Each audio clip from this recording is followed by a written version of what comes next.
नमस्कार दोस्तों, आप सभी का स्वागत है leadership unfiltered with Ranjit Tiwari में। आज हमारे साथ है डॉक्टर बीपी सिंह सर, जो कि एक प्रसिद्ध प्रोफेसर, सलाहकार और इंटरनेशनल एजुकेटिव कोच हैं। सर ने अपनी पूरी लाइफ में, जहाँ तक मैं सर को जानता हूँ और देखा हूँ, उसमें इन्होंने पीपल फर्स्ट की थ्योरी पर काम किया हुआ है। सर ने पूरी ज़िंदगी as a professor, as a mentor and coach के तौर पर इन्होंने अपनी पूरी लाइफ बिताई हुई है। सर हमेशा सीखने और सिखाने में बिलीव करते हैं, तो चलिए हम लोग ऐसे एक लीडर से कुछ प्रेरणा लेते हैं और सीखते हैं। नमस्कार सर। नमस्कार। सर, आज हमारा सौभाग्य है कि आपके साथ बैठकर थोड़ी देर मुलाकात हो रही है कि कुछ बातचीत करें आपके साथ। और इतना बड़ा इंटायर आपका कॉरपोरेट और एज ए प्रोफेसर जर्नी रही हुई है, तो मैंने सोचा कि लोगों के सामने भी ये आना चाहिए, इसलिए मैंने रिक्वेस्ट करके आपसे टाइम लिया उसमें। सर, कई कंपनियां सिर्फ नंबर्स की बात करती है, लेकिन आप जो है वो हमेशा पीपल फर्स्ट की बात करते हैं। तो जो आज करंट सिनारियो में जो कॉरपोरेट का जो माहौल है, उसमें जो कॉरपोरेट लीडर्स हैं वो किस तरह का कल्चर को डेवलप करें ताकि वो एक कम्पिटिटिव एडवांटेज कॉरपोरेट के लिए और सोसाइटी के लिए बन पाए। सबसे पहले रंजीत, आपको धन्यवाद देना चाहूँगा कि आपने अपने इस कार्यक्रम में मुझे सम्मिलित किया। और जहाँ तक जिस प्रश्न को आपने उठाया है, ये एक बहुत महत्वपूर्ण प्रश्न है। और ये जो प्रश्न है ये सामयिक तो है ही, लेकिन अगर इसको वापस मुड़ के देखा जाए तो ये हमेशा ही एक रिलेवेंट क्वेश्चन रहा है। ये दुर्भाग्य है कि हम लोग देखते हैं कि कॉर्पोरेट वर्ल्ड में जो लीडर्स हैं नंबर के पीछे भागते हैं। मेरा ऐसा मानना है कि नंबर के पीछे वो भागता है जो कि कहीं ना कहीं असुरक्षित होता है। सचिन तेंदुलकर नंबर के पीछे नहीं भागते हैं, महेंद्र सिंह धोनी नहीं भागते हैं। तो जो सक्षम है, जो सुरक्षित है, जो सही में कहीं ना कहीं जिसके अंदर आत्मविश्वास है, वो नंबर के पीछे नहीं भागता है, क्योंकि उसे पता है कि उसके अंदर जो कुछ भी गुण है वो नंबर को लाएंगे, वो अपने आप में आएगा। वो नंबर आउटकम है उस प्रोसेस का। रही बात दूसरी की पीपल फर्स्ट की, जो आपने बात करी कि व्यक्ति प्रथम, लोग सबसे पहले कतार में हैं। सारी चीज़ों का निचोड़ जो है वो जनशक्ति है या मानव संसाधन की शक्ति है। इसमें दुर्भाग्य से ये हो रहा है कि जो कि लोग नंबर के पीछे भाग रहे हैं, तो जो शक्ति है जो कि वाकई आपकी संस्था को, आपके दल को एक उच्चतम स्थान पर, शिखर पर पहुंचा सकती है, वो कहीं ना कहीं पिछड़ रहा है। और इसमें बहुत कुछ लंबा नहीं है, बहुत कुछ गहन नहीं है। जब पीपल फर्स्ट की हम लोग बात करते हैं तो उसको अगर बहुत संक्षेप में मैं कहूँ तो ये है कि जो एक लीडर है, जो एक मुखिया है, वो इस विश्वास के साथ चलता है कि उसके आसपास जो लोग हैं उनकी उपस्थिति को वो कहीं ना कहीं स्वीकार करता है, उनके प्रेजेंस को स्वीकार करता है, उनको रिकॉग्नाइज करता है, उनको कहीं ना कहीं आत्मसात करता है। पीपल फर्स्ट यही है कि लोगों को स्वीकार करना, उनके अंदर चाहे वो गुण दोष जो भी है, उनकी संपूर्णता में आप स्वीकार करें, उनको साथ लेके चलें, नंबर अपने आप में आएगा। अच्छा सर, आज के डेट में एआई हो रहा है हर जगह पर। एआई जो है नौकरियां और जो स्किल है, दोनों की परिभाषा को चेंज कर रहा है। आने वाले दशक में आप एचआर के लोगों को कैसे देख रहे हैं कि वो लोग जो लीडरशिप डेवलपमेंट की जो बात है वो कैसा रहेगा और किस तरह से लोगों को आगे बढ़ना चाहिए इसमें? रंजीत, कहता है कि जहाँ तक एआई का प्रश्न है, एआई इन दिनों एक उतार का चढ़ाव का है। लेकिन ऐसा है कि आर्टिफिशियल इंटेलिजेंस अपने आप में एक पुराना विज्ञान है, पुरानी सोच है, जो कि कम से कम 50 साल पुरानी है। इन दिनों उसका उपयोग ज़्यादा हुआ है, वो प्रचलन में ज़्यादा आया है, लेकिन ये रहा है। आज उसका उपयोग ज़्यादा है, प्रचलन में ज़्यादा है, वो सही है और उसको हमें कहीं न कहीं ध्यान में रखना है। हम उसको उसकी उपेक्षा नहीं कर सकते हैं, वो हकीकत है, वो सच्चाई है। लेकिन जो आर्टिफिशियल इंटेलिजेंस है, मैं एक्चुअली उसको आर्टिफिशियल नहीं बोलता हूँ, मैं उसको एक्यूमुलेटेड बोलता हूँ। Accumulated intelligence, aggregated intelligence. AI जो है वो सारे बुद्धि को इकट्ठा करता है जो अलग अलग जगह पे फैली हुई है, उसको इकट्ठा करता है, तो एक्यूमुलेटेड इंटेलिजेंस। एआई क्या है? एआई एक वाहन है, एक व्हीकल है, एक वाहन है जो कि आपको आपके गंतव्य पर लेके जाए। पहले दूसरे वाहन थे, आज एक नया वाहन आया, तो इसका हमें उपयोग करना है, उपयोग सीखना है। उस वाहन की पूरी जो उसकी जो अभियांत्रिकी है, मैकेनिकल जो उसका है, वो समझना। लेकिन वो अपने आप में काफ़ी नहीं है। मेरे कहने का मतलब ये है कि ये एक वाहन है जो कि आपको गंतव्य को लेके जाएगा, तो गंतव्य आपके लिए ज़्यादा महत्वपूर्ण, पर्पज महत्वपूर्ण है कि संस्था, समाज, दल बना की किस पर्पज के लिए हम लोग इस वाहन का इस्तेमाल कर रहे हैं। अगर वाहन पर ही हमारा ध्यान रहेगा तो बजाय कि हमें देहरादून पहुंचना है, हम कहीं और पहुंच जाएंगे। तो वाहन पे हमारा ध्यान कम हो, इम्पोर्टेंट है, गंतव्य पे ध्यान होना चाहिए। गंतव्य का मतलब पर्पस। हम किन लोगों के आवश्यकताओं की पूर्ति करें। जो संस्था है, जो ऑर्गेनाइजेशन, जो कॉर्पोरेट है, किसी भी कॉर्पोरेट का, किसी भी संस्था का, किसी भी दल का उद्देश्य जो होता है वो कुछ आवश्यकताओं की पूर्ति है। और वो जो आवश्यकताएं कई बार एक्सप्रेस्ड होती हैं, कई बार अनएक्सप्रेस्ड भी होती हैं। एक्चुअली जो लीडर है उस पर काम करता है जो कि अनएक्सप्रेस्ड है, जिसके बारे में लोग बातचीत नहीं कर रहे हैं, मन में है लेकिन उसको निकल के नहीं हम ला पा रहे।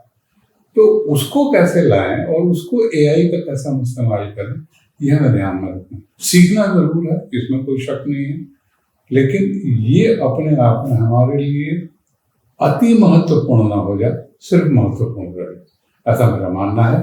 गंतव्य पे हमारा ध्यान रहे, पर्पज पे ध्यान रहे, और जो हमारे स्टेक होल्डर्स हैं उनकी जो नीड्स है उसको हम पकड़ कर रखें, चाहे वो एक्सप्रेस नीड्स हैं, अनमेट नीड्स हैं, मेट नीड्स हैं, ये हमें मान के लेके चलना है। मेरे ख्याल से रास्ता फिर सहज होगा। तो जो एचआर की टीम है और लीडरशिप की जो टीम है, उनको फ्यूचर के लिए ये सब टिप्स मतलब अभी से अपना कर चलना चाहिए एआई को देखते हुए पहले, कि इस तरह से करेंगे तभी जाकर आगे का लीडरशिप जो टैलेंट है वो उनका डेवलपमेंट हो पाएगा। तो मेन इन सब चीज़ों पर उनको ध्यान रखने की जरूरत। बिल्कुल, वो ध्यान में रखना है। और ये भी ध्यान में रखना है कि हम जब आर्टिफिशियल इंटेलिजेंस की बात करते हैं तो इंटेलिजेंस मतलब बुद्धि। तो बुद्धि की कई शाखाएं हैं, कई प्रकार। तो मनोवैज्ञानिकों ने देखा कि मल्टीपल इंटेलिजेंस की बात करते हैं। दुर्भाग्य क्या है कि हमारे पढ़े लिखे लोग हैं और कॉर्पोरेट में भी जो नेतृत्व के स्थान पे बैठे हैं, वो सिर्फ एक दो इंटेलिजेंस को लेके चल रहे हैं, उसका पूरा व्यापक रूप नहीं इंटेलिजेंस को लेके नहीं देख पा रहे हैं वो अभी। मुझे पता है आप वेलनेस पे काम करते हैं, तो वेलनेस पे जब आप काम करते हैं तो वेलनेस कई किस्म के वेलनेस है। एक तो फिजिकल वेलनेस है, दूसरा मेंटल है, तीसरा इमोशनल है, चौथा स्पिरिचुअल वेलनेस है कि आप उस परम शक्ति के साथ जुड़े हैं क्या। तो मैं अपने पूरी पिछले 30-40 साल की कॉर्पोरेट की जिंदगी में, और खासतौर से as a coach, as a mentor, as a teacher, मैं अपने विद्यार्थियों को, अपने मेंटीज को, मेरे साथ जो लोग काम करते हैं या मैं जिन लोगों के साथ काम करता हूँ, मैं उनसे यही आग्रह करता हूँ कि सिर्फ आप एक इंटेलिजेंस बना लें। आप केवल मानसिक बुद्धि की बात ना करें, आप शारीरिक बुद्धि की भी बात करें। शरीर में आपका पूरा, आपके शरीर में ट्रिलियंस ऑफ सेल्स हैं, कोशिकाएं हैं जो कि एक दूसरे से बातचीत कर रही हैं, आप उसको समझें। तो एक physical intelligence, mental intelligence, spiritual intelligence, emotional intelligence, space की इंटेलिजेंस, हम कहाँ किस स्पेस में बैठे हैं, इसकी इंटेलिजेंस, म्यूजिकल इंटेलिजेंस, ये अलग अलग इंटेलिजेंस है। इसको जब तक हम लोग लेके नहीं चलेंगे, संस्था का जो टैलेंट है उसका विकास नहीं हो पाएगा। तो आवश्यकता है कि हम वापस, जो अंग्रेजी में हम लोग कहते हैं, बैक टू बेसिक्स पे जाएं और इस चीज़ को स्वीकार करें कि जो बुद्धि है वो केवल यहाँ नहीं, सर्वत्र है, और उसके साथ परिचय हो और उसका दोहन किया जाए, एक्सप्लॉयटेशन हो, उसका लिवरेजिंग हो, और संस्था चले फिर उस तरफ जो गंतव्य की, जो हम लोगों ने बात करी, पर्पस की जो बात करी। सर, आपने आज अपने कैरियर में बहुत सारे लोगों को मेंटरशिप के तौर पर देखा है, आपने किया हुआ है। मेरे एक दिमाग में आ रहा था कि जो एक वेलनेस, वेलबींग जो है, और जो एक लीडरशिप जो लोग हैं, उनके बीच में इफेक्टिवनेस के लिए क्या सामंजस्य आपस में है? क्या आपके नज़र में एक जो लीडर थका हुआ है, क्या वो काफ़ी ज़्यादा प्रेरणादायक या कॉर्पोरेट में काम करने के लायक बहुत अच्छा रहेगा? नहीं, जो लीडरशिप के रोल में है उसका वेलबींग तो बहुत ही आवश्यक है, इसमें कोई संदेह नहीं है। क्योंकि अगर उसकी वेलबींग में कहीं कोई कमी रह गई है तो स्वाभाविक है कि वो अपने दल को, अपनी संस्था को वो दिशा नहीं दे पाएगा और न ही उसमें वो शक्ति ला पाएगा। तो ये आवश्यक है कि उसका वेलबींग बहुत ज़रूरी है। और सबसे इम्पोर्टेंट बात जो मेरी समझ में आती है वो ये है कि जो लीडर है उसके अंदर बेसिकली दो गुणों का होना आवश्यक है। एक तो जिज्ञासा उसके अंदर हो, क्यूरियोसिटी जिसको हम लोग कहते हैं, वो क्योंकि आसपास हमारे इतना कुछ घट रहा है उसको समझना जरूरी है, तो जिज्ञासा का होना जरूरी है। और उसके साथ साथ क्योंकि वो एक लीडर एक पद पे है, एक स्थान पे, एक पहचान उसकी हो गई है, लेकिन इसका मतलब नहीं है कि वो ये समझे कि उसे सब कुछ आता है, सर्वज्ञानी है। उसका नाम विनम्रता का होना जरूरी है। तो विनम्रता और जिज्ञासा का कहीं ना कहीं सामंजस्य, जोड़ आवश्यक है। और ये जो जोड़ जब होगा तब उसकी वेलबींग अपने आप बनती है। और वो जो आपने प्रश्न किया है कि अगर वो ये शक्ति है तो वो थका हुआ नहीं है, वो दूसरे को जिता पाएगा क्योंकि उसके पास वो शक्ति है। तो ये ऐसा मेरा मानना है। और ये भी मेरा मानना है कि जो लीडर होता है वो एक ऐसा व्यक्ति होता है जो कि समय स्थान काल के साथ बदलता है। हमारे शास्त्रों में कही गई है एक बात कि आवश्यकता हो तो आप वज्र से भी ज्यादा कठोर हो, और आवश्यकता हो तो आप कुसुम, फूल से भी ज्यादा मृदु हो। वज्रदपि कठोरनी, कुसुमादपि मृदुनी, ये कॉन्सेप्ट है कि आवश्यक हो तो आप वज्र, लाइटनिंग, उससे भी ज्यादा एकदम कठोर नाश कर देना, तहस नहस करना अपने शत्रु का, अपने कॉम्पिटिटर का। लेकिन आपके साथ जो लोग हैं उनके साथ आपका व्यवहार कुसुम की तरह, फूल की तरह, आप मृदु हैं। तो ये आपका वेलबींग अगर नहीं है अंदर तो ये झलकेगा नहीं। तो एक जो लीडर है, एक जो मुखिया है, वो अपने ऊपर में कॉन्स्टेंटली काम कर रहा है। ऐसा नहीं कि आप यहाँ पे तो आप खत्म हो गए तो नहीं, ये यात्रा चल रही है, आगे कोई लेवल है, सीढ़ी है, ये आवश्यक नहीं है। हो सकता है कि आप डायरेक्टर बन गए हो, आपके आगे दो सीढ़ी हो, कोई जरूरी नहीं कि दो सीढ़ी आप देखें। आप जहाँ हैं आप अपने मन से, विचार से, बुद्धि से, शरीर से, भावनाओं से, स्पिरिचुअलिटी से अपने लिए एक नया मकाम बना रहे हैं और आप ग्रो कर रहे हैं। और वही ग्रोथ जो है वेलबींग।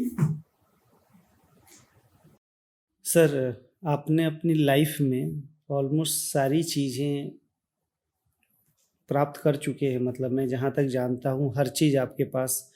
आपने as a mentor, as a coach, as a सलाहकार, मतलब ऐसा कोई भी चीज़ नहीं है एज ए एचआर लीडर, आपने सब कुछ कर लिया है। आप अभी मेरे को जहाँ तक पता है अपनी लाइफ काफ़ी आरामदायक एकदम अलग वेशभूषा में एंजॉय कर रहे हैं उस तरह से।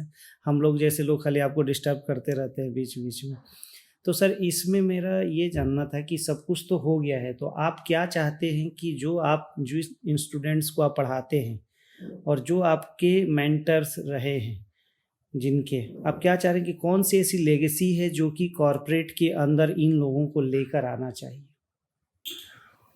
और मेरा प्रयास हमेशा ये रहता है कि आदमी महत्वाकांक्षी हो, इसमें कोई संदेह नहीं। जीवन में आगे बढ़ना है, उसमें कोई संदेह नहीं, लेकिन अपनी विरासत को समझे, अपनी अपनी जड़ों को समझे, जिस जमीन से वो निकला है उसको वो समझे। और ये भाव हमेशा हो कि आप देने की मुद्रा में हैं, लेने की मुद्रा में सारा संसार है। अगर आप भी उसी मुद्रा में चले गए तो आप में और बाकियों में कोई भिखारियों में कोई फर्क नहीं है। तो मुख्य बात यह है कि आपकी संस्था आगे बढ़नी चाहिए, आपका दल आगे बढ़ना चाहिए, लेकिन कहीं ना कहीं आप देने की मुद्रा में रहें। और सबसे बड़ी बात है कि इस यात्रा में जब आप चलेंगे तो ऊंच नीच आएगा, ऐसा कभी नहीं हो सकता है। एक ही पेट हमेशा आप ही रहेगा।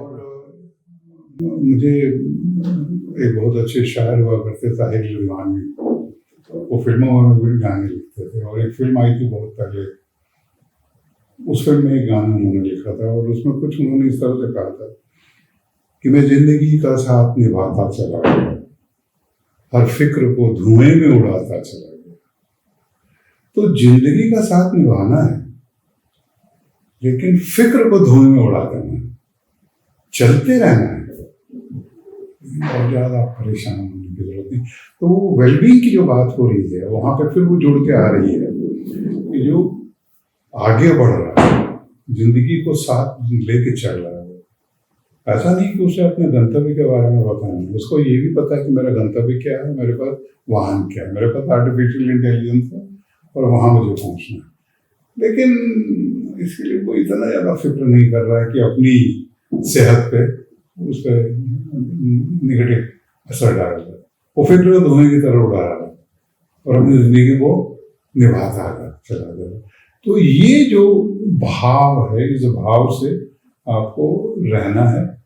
और वैसे भी कहा गया कि आप इस दुनिया में जब आप आए हैं तो साक्षी भाव से रहें, आप सब चीज को भोगें, जिए, लेकिन कहीं तटस्थ रहने लग रहे हैं, तो अपने को ऑब्जर्व करें। तो ये मेरी अपनी जिंदगी का फलसफा है, और मैं चाहता हूँ कि मेरे आसपास जो लोग हैं अगर इस फलसफे से कुछ पा सकें तो अच्छा है।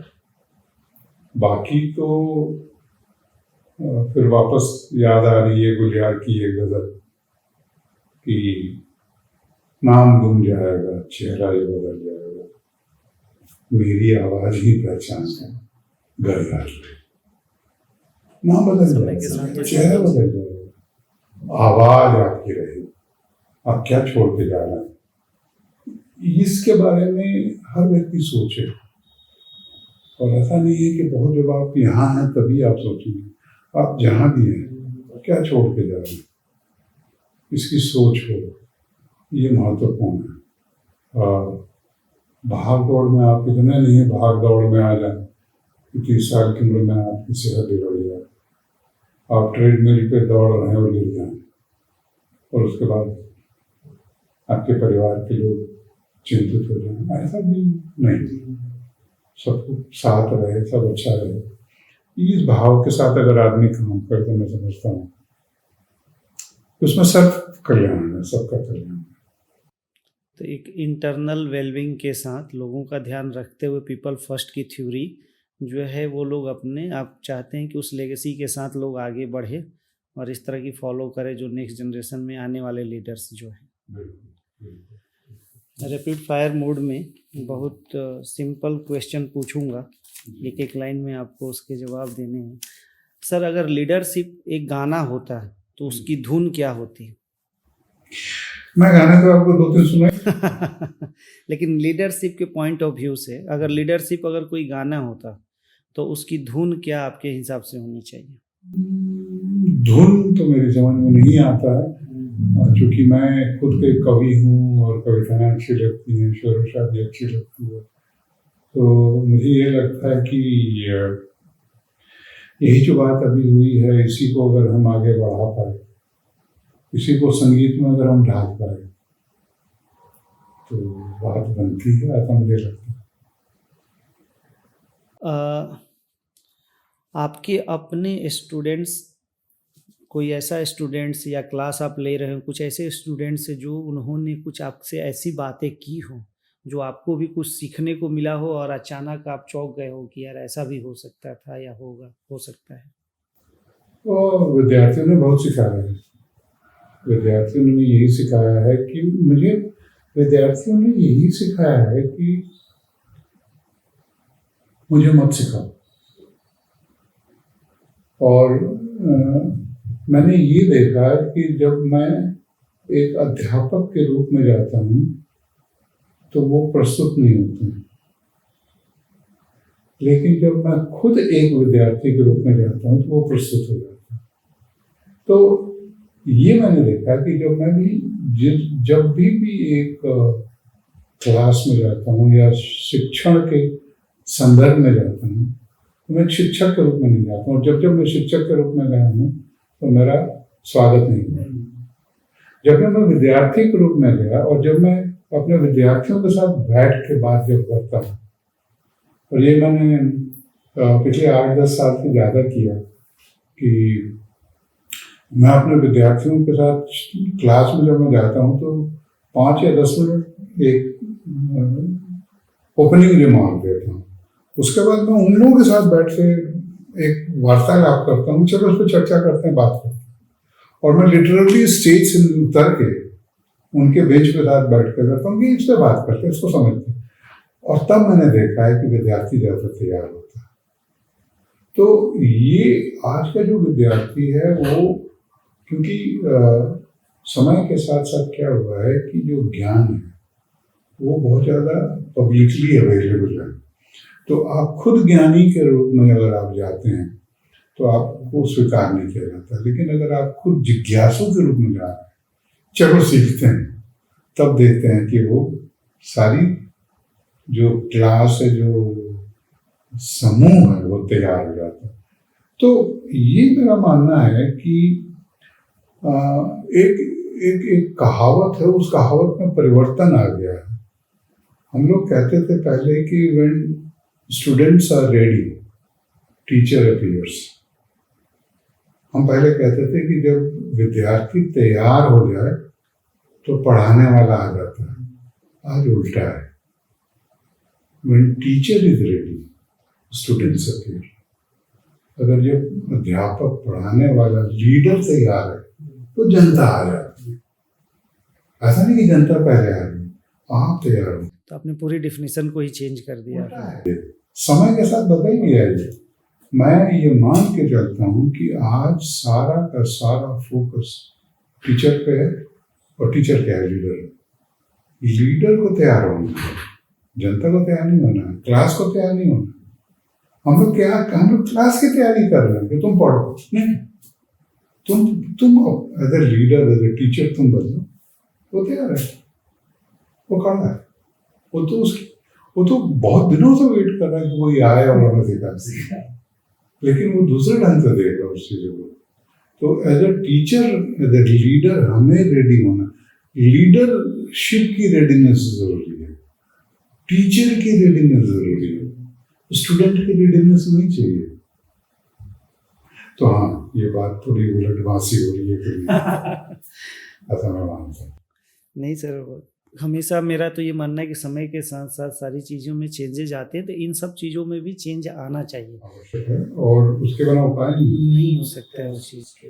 आप पुराने संदर्भों से, पुराने मापदंडों से आज की दुनिया नहीं जी सकते हैं और न सफल हो सकते हैं। वो जो आपके खेल के नियम जिससे आप पहले जीत रहे थे, वो अब नियम लागू नहीं है, नियम बदल गए। सर, आपको सबसे ज़्यादा क्या प्रभावित करता है, एक डिस्ट्रप्टिव स्टार्टअप फाउंडर या एक ओल्ड स्कूल जो है कॉरपोरेट? दोनों में कौन आपको सबसे ज़्यादा प्रभावित करता है?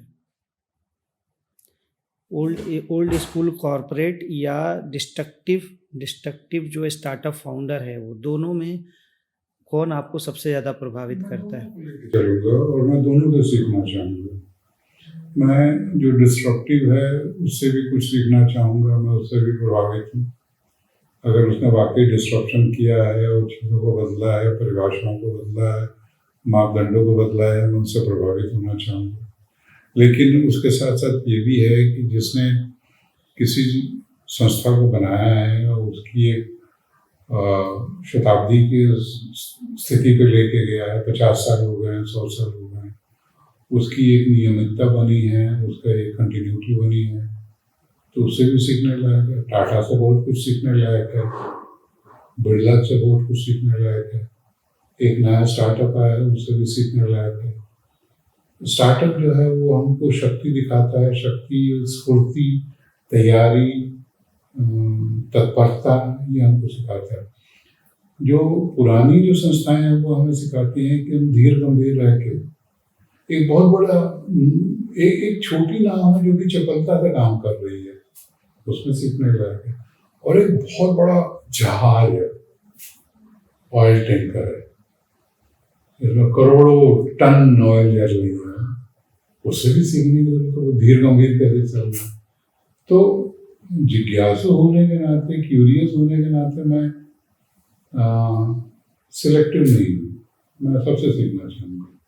मेरे आसपास जो कुछ भी घटित हो रहा है उससे सीखने के लिए बहुत कुछ, ऐसा मेरा मानना है। दोनों चीज़ों की अपनी दोनों चीज़ों की अपनी अहमियत है, दोनों की अपनी सामायिकता है, दोनों का अपना महत्व है, दोनों की अपनी गुणवत्ता है।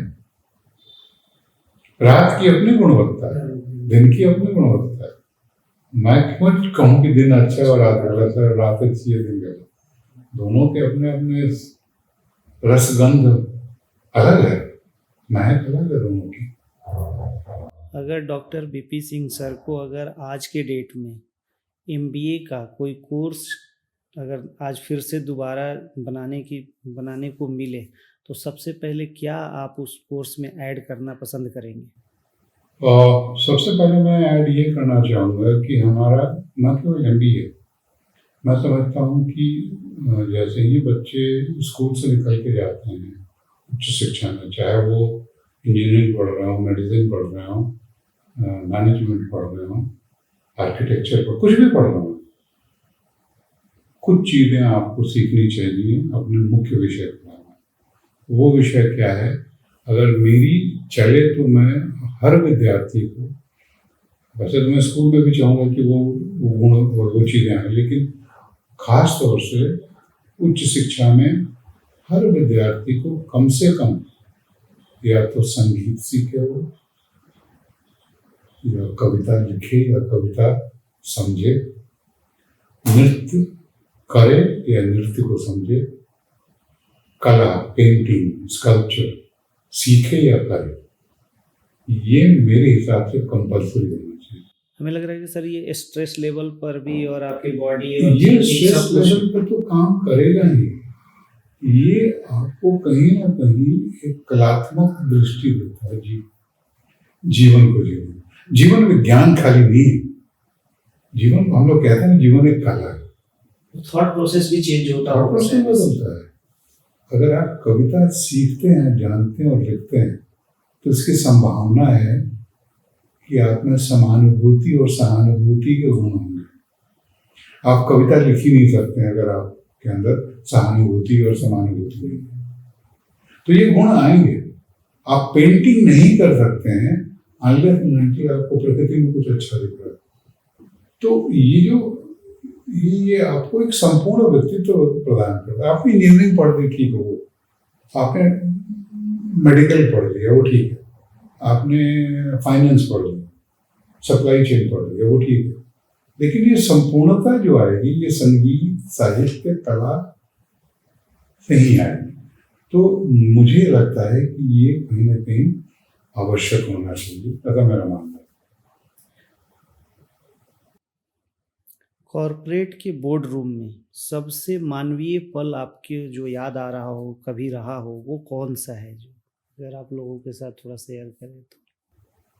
कॉर्पोरेट बोर्ड में जो सबसे बड़ी चीज़ याद आती है वो ये है कि जहाँ पे कि इस बात का द्वंद्व चलता है कि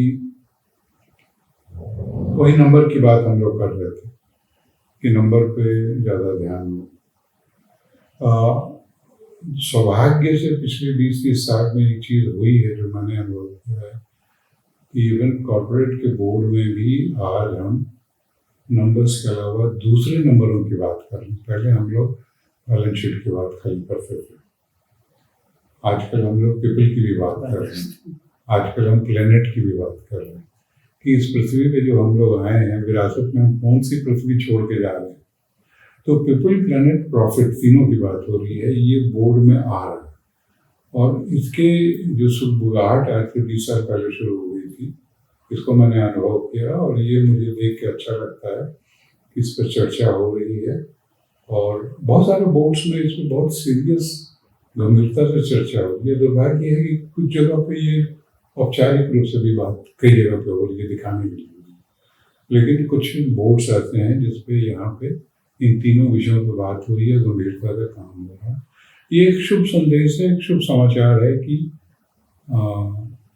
जो इंडस्ट्री है वो इस चीज़ को समझ रही है कि हमारा उद्देश्य केवल बैलेंस शीट नहीं है, केवल प्रॉफिट नहीं कमाना है। और मेरे शेयर होल्डर्स के अलावा दूसरे भी शेयर होल्डर्स, जिसको हम स्टेक होल्डर्स बोलते हैं, वो स्टेक होल्डर्स हमारे एम्प्लॉयज़ हैं, वो स्टेक होल्डर्स हमारे वेंडर हैं, वो स्टेक होल्डर्स जो हमारे छोटे मोटे जिस कम्युनिटी में रहते हैं वो लोग हैं, पूरा समाज है, पूरा वातावरण है। किस नदी में हम अपना प्रदूषित जल भेज रहे हैं, ये भी वो हमारा स्टेक होल्डर है, नदी हमारी स्टेक होल्डर है, हवा हमारी स्टेक होल्डर है। तो इस पर चर्चा हो रही है, ये शुभ संदेश। और ये जान के अच्छा लग रहा है कि ये दिशा में हम लोग धीरे धीरे 1-2 नन्हे कदम हम लोगों ने लिए हैं। बहुत कुछ करना है इस पर, आने वाले समय में काफी बहुत अच्छा कुछ इस पर होगा। सर अभी तक कहीं से अगर आपको लीडरशिप एडवाइस मिला हुआ हो जो आपको काफ़ी अच्छा काम में आया हो, और दूसरा इसमें ये है कि अब क्या लगता है कि कुछ लीडरशिप जो गुण थे वो धीरे धीरे अब थोड़ा सा कम होते जा रहे हैं, कि मतलब अब वो उतना काम लायक नहीं रहा।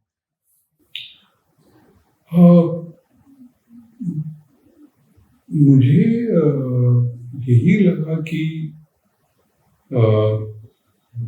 हम अब अपने ड्राइंग रूम और बोर्ड रूम से निकल रहे हैं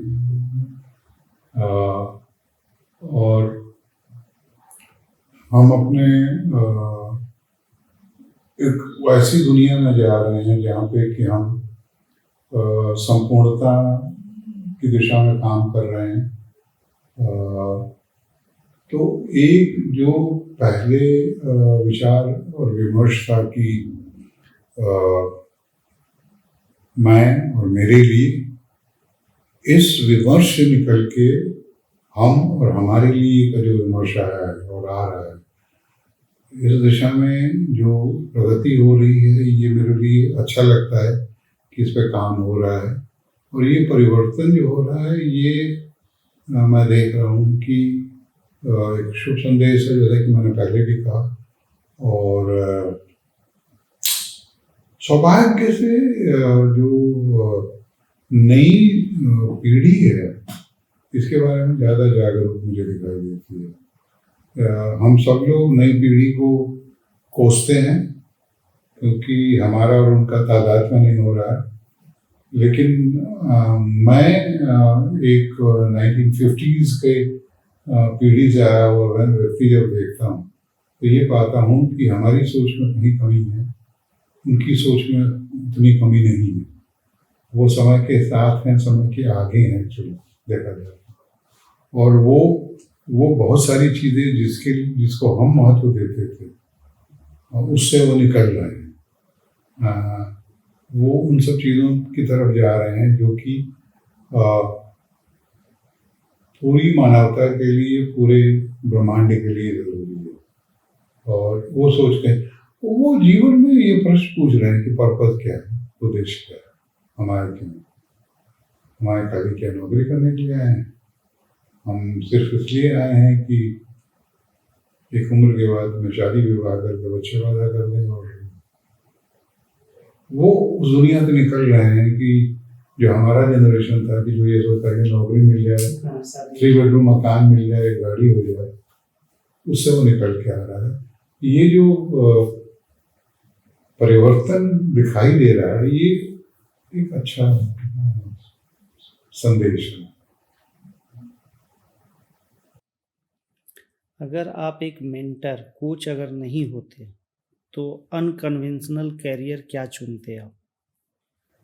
ये मेरी बचपन से इच्छा थी, और आपको सुन के अगर हंसी नहीं आएगी तो मुझे हंसी आएगी कि मेरी बड़ी इच्छा थी कि मैं रेलवे इंजन ड्राइवर बनूं। अच्छा। क्योंकि हमारा परिवार कलकत्ते में रहता था और हम लोग उत्तर प्रदेश के बलिया के एक छोटे से गाँव से आते हैं। मुझे याद है कि बचपन में हम लोग निकलते थे, मैं ट्रेन में जब बैठता तो मुझे बहुत अच्छा लगता, और मैं कल्पना करता था कि मैं अगर ट्रेन का ड्राइवर हो जाऊँ तो मेरे सामने पटरियाँ हैं और पूरा एक खुला आसमान है। वो जो खुलापन है उसने मुझे बहुत अट्रैक्ट किया। और आज भी मैं जब मैं हिल स्टेशन पे जब जाता हूँ तो ऐसे उनके जो कंपार्टमेंट होते हैं जिसमें जो बंद नहीं होता, शीशे होते हैं। हाँ, वो ज़्यादा अच्छा आजकल चला हुआ है कि चला सारी है। गाड़ियाँ देखते हाँ, सब देखते तो वो जो दृश्य है कि आपके साथ साथ पूरा प्रकृति चल रही है और अनंत अनंत ब्रह्मांड आपके साथ चल रहे, तो वापस मैं आ रहा हूँ। मेरी इच्छा थी कि मैं रेलवे इंजन का ड्राइवर बनूं। हर लीडर को अपनी जर्नी में कौन सी एक विश जरूर मांगनी चाहिए? एक विश, हाँ, इच्छा इच्छा जो है माननी चाहिए, मांगनी चाहिए, मांगनी चाहिए। चाहे उसकी इच्छा हो कि हाँ ये होनी चाहिए मेरी उसकी लीडरशिप। मुझे ये लगता है कि हर लीडर को कहीं ना कहीं सर्व मंगल की इच्छा, जो हमारे शास्त्रों में भी कहा गया है, सारे श्लोक पढ़े हुए हैं, सर्वे संतु निरामया की जो बात है कि सबका मंगल हो। तो हर लीडर चाहे अनचाहे में इस मापदंड को अगर लेके चले कि वो जो कुछ भी कर रहा है उससे सर्व मंगल हो रहा है कि नहीं, ये केंद्र बिंदु होना इंटेंशन अच्छा होना चाहिए उसको हमेशा, और सबका मंगल, सबके लिए अच्छे इंटेंशन। आप ग्रो करें कोई दिक्कत नहीं है, आप चीफ एग्जीक्यूटिव बने कोई परेशानी नहीं है, आप पेंट हाउस में रहें, आपके 5 मकान हो, मुझे कोई दिक्कत नहीं, 10 गाड़ियां हो, मुझे कोई दिक्कत नहीं, लेकिन ऐसा ना हो कि उसकी वजह से कहीं कोई किसी को प्रॉब्लम हो जाए, वो भी आगे बढ़े, आप भी आगे। इन दोनों में जो विरोधाभास जो हम लोग देखते हैं, ये विरोधाभास सत्यता से परे है। हम सब आगे बढ़ सकते हैं, हम सब एक साथ, हम सब सुखी हो सकते हैं, और ऐसा कभी नहीं हो सकता है कि हम अच्छे हों और दूसरे दुखी हों। ये जो भाव है, ये भाव मूलतः गलत है, भ्रामक है, और ये प्रकृति के नियमों के विरुद्ध है। ऐसा कभी नहीं हो सकता है कि आप दूसरों के दुख के आधार पे अपने जीवन को सुखी कर लें, ऐसा कभी नहीं हो सकता। दीर्घकालिक अवधि में, लॉन्ग टर्म में ये नहीं होने वाला, शॉर्ट टर्म में हो जाएगा, शॉर्ट टर्म में हो सकता है। तो मेरा ये मानना है कि सर्व मंगल की भावना, यूनिवर्सल वेलबींग, यूनिवर्सल वेलबींग कैसे हो, वो वेलनेस कैसे आए सबका, उसकी चिंता लीडर को होनी चाहिए। ऐसी कौन सी सर्विस या कोई प्रोडक्ट है जो कि तुरंत ही लोगों के फेस पर मुस्कान ला देती है? पहचान, पहचान, उपस्थिति को स्वीकारना। अगर आपको मैं कहीं चलते, कहीं आप एयरपोर्ट पे मिले, मैं आपको देख लूं और आपकी उपस्थिति को स्वीकार कर लूं, ये रंजीत है, आपके चेहरे पर मुस्कान है कि मेरे चेहरे पर। अचानक से कहीं जा रहे कोई मिल जाता है तो किसी भीड़ में कहीं हजारों की भीड़ में अगर उपस्थिति को स्वीकार कर लिया जाए, और उपस्थिति का मतलब ना केवल फिजिकल उपस्थिति, आपने कोई अच्छा काम किया उसको मैं स्वीकार करूँ, उसको सराहूँ, उसको रिकॉग्नाइज करूँ, उसको मैं प्रेज करूँ, वो मुस्कान लगेगी। इसका पलट है कि मैं जब ये नहीं करूँगा तो द्वेष पैदा करेगा, द्वंद्व पैदा करेगा। सर ऐसी कौन सी वैल्यू है जो बार बार परखी जाती है और फिर भी वो टिके रहने की ताकत रखती है?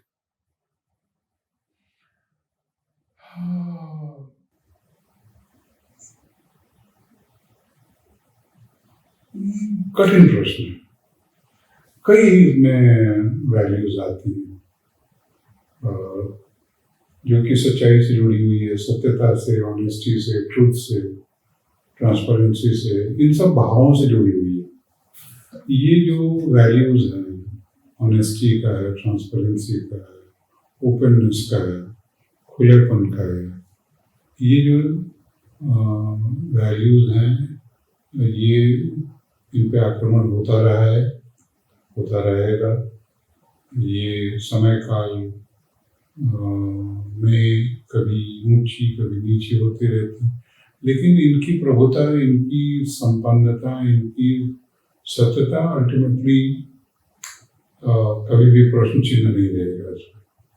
तो संक्षेप में मैं यही कहना चाहूँगा कि